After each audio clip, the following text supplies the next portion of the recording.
Kembali lagi di Cerita Cinta Channel. Jangan lupa like, comment, and subscribe ya. Terima kasih. Nahla bangkit dari pembaringan, malas sekali untuk ke sekolahan hari ini. Hatinya benar-benar kacau. Ia membangunkan Ica untuk mandi dan bersikap biasa saja seperti biasanya. "Mah, nanti aku mau berangkat bareng mama lagi ya," pinta gadis kecil itu kegirangan. "Iya, boleh sayang," jawab Nahla tersenyum tipis, berusaha menyembunyikan kesedihannya terhadap putrinya yang tidak mengerti apapun tentang masalah orang tuanya kini. "Ica mau sarapan sama apa? Biar mama buatin," ujar perempuan itu menawarkan seperti biasanya. "Apa saja yang mama buat," sahut gadis itu seadanya. Nahla keluar dari kamar, diikuti Ica ke ruang makan. Perempuan itu membuatkan susu dan juga roti selai isi yang cukup mudah dan simpel. Ia sengaja tidak masak dan tidak menyiapkan untuk Hanan. Tidak peduli pria itu mau sarapan atau tidak, ia juga tidak makan karena merasa kenyang. Masih kenyang dengan kejengkelan semalam, jadi tidak berselera sama sekali. "Ica, habisin dulu sarapannya ya, mama mau mandi dulu," pamit Nahla menuju kamarnya. Sebenarnya ia malas menuju kamar suaminya, tetapi terpaksa karena harus berganti pakaian. Saat perempuan itu membuka pintu kamar, terlihat Hanan masih tertidur pulas. Apakah pria itu tidak ngantor? Nahla tidak ingin peduli dan tidak mau membangunkan. Terserah mau tidur sampai siang, mau berangkat atau tidak, Nahla tidak ingin peduli.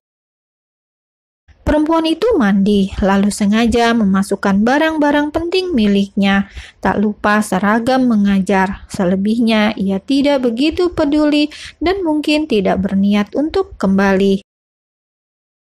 Hatinya kadung luka, bahkan ia pun siap jika Hanan benar-benar memulangkan dirinya.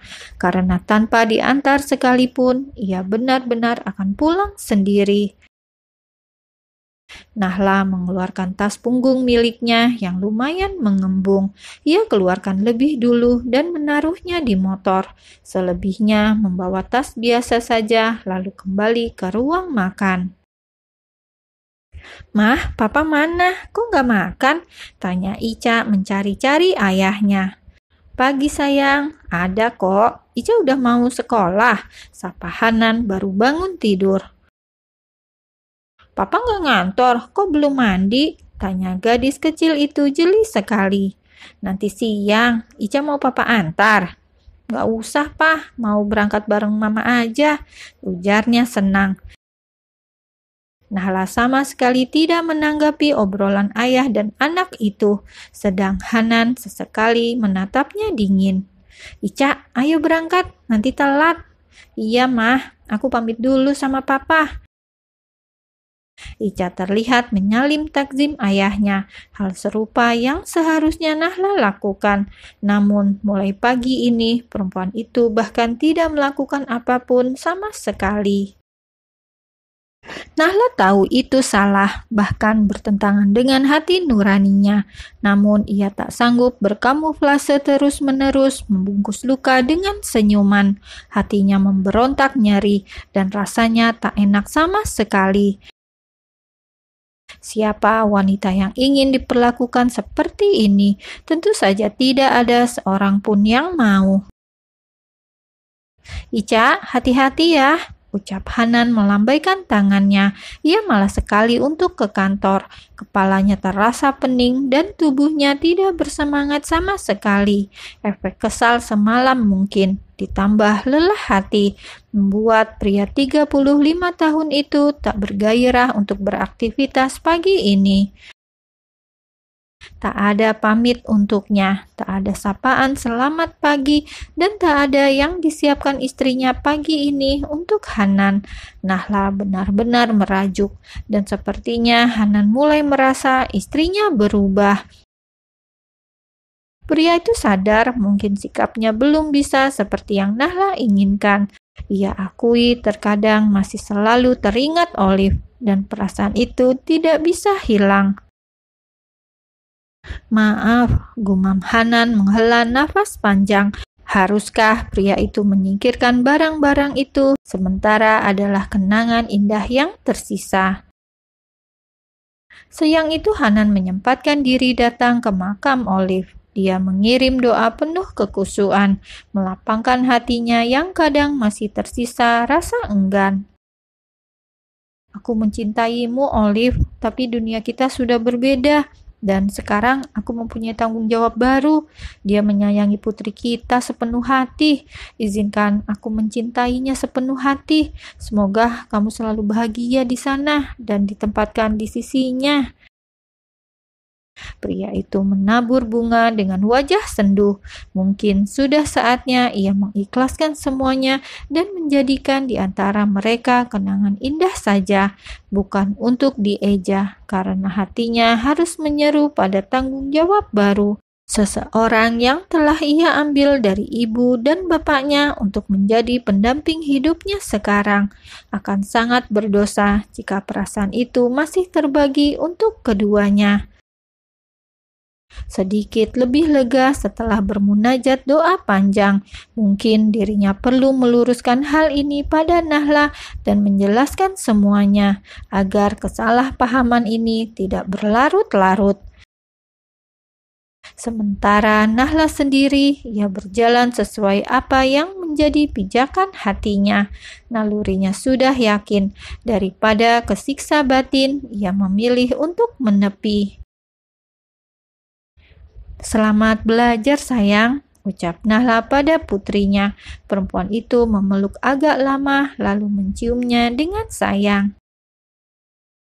Iya, Mama juga. Hati-hati di jalan, sahut Ica tersenyum riang seraya berjalan menjauh. Setitik embun di pelupuk netranya jatuh tak terbendung. Sadar, mungkin ini akan menjadi perpisahan untuk keduanya. Perpisahan tanpa pamit, hatinya menjerit lara, jiwa keibuannya meronta. Sungguh ia menyayangi anak itu sepenuh hati, bahkan untuk berucap pamit pun tak sanggup untuk menyakiti. Perempuan itu menyusut air matanya, sadar di tempat umum dan tak epik bila ada yang tanpa sengaja melihatnya. Ia langsung melajukan motornya ke sekolahan. Seperti biasa, mengisi log absen dan bersiap mengajar. Walau hatinya sedang tidak baik-baik saja, ia harus bersikap profesional dan terlihat tidak ada hal apapun. Membungkus rapi masalahnya, menepikan sejenak untuk berkonsentrasi dengan apa yang sekarang tengah dijalani di hadapannya. Kesibukannya mampu meredam rasa yang sebenarnya tidak baik-baik saja. Ia bahkan mulai merasa khawatir saat jam mengajar telah usai dan saatnya pulang. Mau kemana dirinya pulang? Kegalauan nampak begitu terasa menyambangi hatinya. Bagaimana jika pulang ke rumah, ibu dan bapak pasti akan banyak bertanya. Sedang pernikahan mereka memang sedang tidak baik-baik saja. Bu Nahla belum pulang, sapa Pak Agam yang sore itu belum pulang juga. Padahal seharusnya sudah boleh pulang setelah proses belajar mengajar usai. Ini mau pulang, Pak. Mari duluan, sahut Nahla bergegas, beranjak seraya mengangguk sopan. Setelah berpikir beberapa menit, perempuan itu melajukan motornya ke suatu tempat. Ia sesungguhnya galau untuk pulang ke rumah. Bingung cara membagi cerita pada kedua orang tuanya. Bapak dan ibunya pasti akan bertanya banyak hal. Ya Tuhan, aku harus kemana? Batin Nahla menepikan motornya sejenak di halaman masjid, mampir menunaikan sholat asar. Setelah cukup lama berdiam diri, merenungi risalah hatinya, dan mengadukan pada pemilik kehidupan alam ini, Nahla kembali melajukan motornya. Sementara Ica siang ini dijemput oleh ayahnya. Pria itu sengaja tidak ke kantor dan ingin menyempatkan waktunya untuk putri tercinta. Sembari menunggu Nahla pulang, keduanya melakukan banyak hal di rumah. "Pah, kok mama sudah sore gini belum pulang-pulang?" tanya Ica, mulai merasa ada yang tidak benar. Suasana hampir petang, tetapi ibunya tak kunjung muncul. Hanan pun mulai merasa ada sesuatu, dan apakah itu kelanjutannya semalam? "Mungkin sebentar lagi pulang, biar papa telepon dulu," ujar pria itu, mulai tak nyaman. Niat hati ingin meluruskan semuanya, tetapi malah sampai petang begini belum pulang. Beberapa panggilan darinya tidak ada jawaban, membuat Hanan berpikir bahwa istrinya benar-benar melanjutkan aksi protesnya semalam. Apakah perempuan itu pulang ke rumah orang tuanya?